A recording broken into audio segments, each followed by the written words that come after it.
Mussoorie traders and welfare association Devprayag Kirtinagar जन कल्याण समिति Mussoorie quad IT info computer institute Mussoorie द्वारा संयुक्त रूप से राधाकृष्णन सम्मान समारोह आयोजित किया गया, जिसमें लगभग 305 शिक्षकों को सम्मानित किया गया। कार्यक्रम की मुख्य अतिथि माउंट एवरेस्ट विजेता पद्मश्री संतोष यादव द्वारा शिक्षकों को मोमेंटो, प्रशस्ति पत्र और शॉल देकर सम्मानित किया गया। वहीं उनके उज्जवल भविष्य की कामना की गई। सम्मान पाकर शिक्षक भी काफी उत्साहित दिखे। उन्होंने कहा कि लगातार हो रहे शिक्षकों के सम्मान से उनकी अपने कर्तव्य के प्रति जिम्मेदारी बढ़ जाती है और उनका एक ही मकसद होता है कि वह अपने बच्चों को बेहतर शिक्षा देकर उनके भविष्य के लिए तैयार करे, जिससे वह देश के विकास में अहम योगदान निभा सके। माउंट एवरेस्ट विजेता पद्मश्री संतोष यादव ने कहा कि हिमालय की जड़ी बूटी और गंगा हमारे देश के लिए महत्वपूर्ण है और इन हिमालय और गंगा में गंदगी ना हो, इसके लिए सभी लोगों को एकजुट होकर काम करना होगा। उन्होंने कहा सभी लोगों को सत्तू का प्रयोग करना चाहिए, जो स्वास्थ्य के लिए भी लाभदायक है। उन्होंने कहा कि उनके द्वारा लंबी या छोटी यात्रा के दौरान जल और भोजन का बहुत कम प्रयोग करती हैं, वो सत्तू का ही प्रयोग करती है, जिससे वह स्वस्थ रहती है। उन्होंने कहा कि उन्होंने हमेशा अपनी यात्रा में कुछ न कुछ सीखने का काम करती है, इसलिए वो हमेशा अपने आप को विद्यार्थी के रूप में देखती हैं और प्रकृति से कुछ न कुछ सीखने का काम करती रहती है। Mussoorie traders and welfare association के अध्यक्ष रजत अग्रवाल ने कहा कि देवप्रयाग कीर्तिनगर जन कल्याण समिति और क्वाड इंस्टीट्यूट के सहयोग से मसूरी के शिक्षकों को सम्मानित करने का काम करता है और उनका उद्देश्य होता है कि शिक्षक देश का भविष्य बनाने में अपनी अहम योगदान निभाते हैं।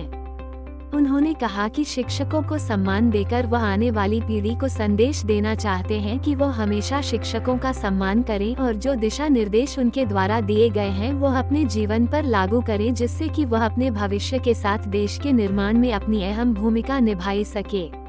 रिपोर्ट सुनील सोनकर, मसूरी।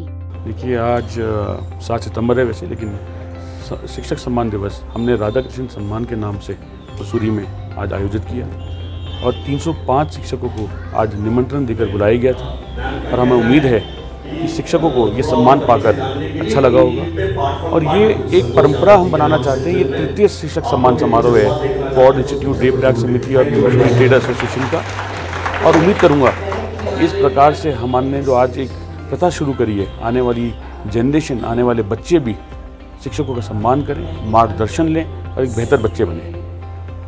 बुलाया है रजत जी और उनकी टीम, उनको धन्यवाद करती हूँ।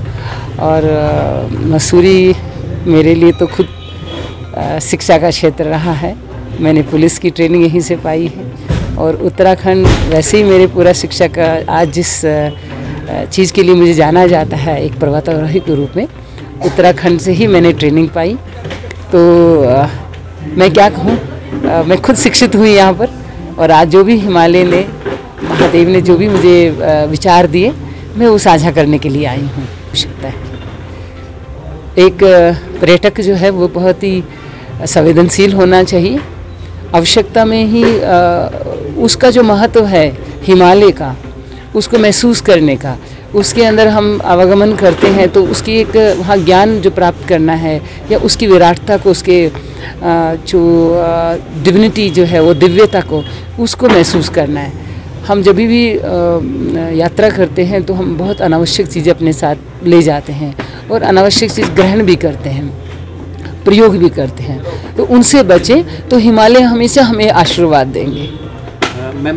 मैं बिल्कुल, मैं तो मुझे भारत सरकार ने खुद आग्रह किया हुआ है और मैंने मनाली में और उत्तराखंड में अभी मैंने गंगोत्री एरिया धराली, वहाँ पर मैंने इस की मुहिम उठाई हुई है कि मैं ज़रूर खासकर बच्चों को ही नहीं बल्कि शिक्षक लोग भी मेरे पास आ रहे हैं वहाँ पर, और मंत्रालय के लोग भी आ रहे हैं, और वहाँ पर हम लोग बहुत सारी ऐसी स्वास्थ्य की बातें करते हैं।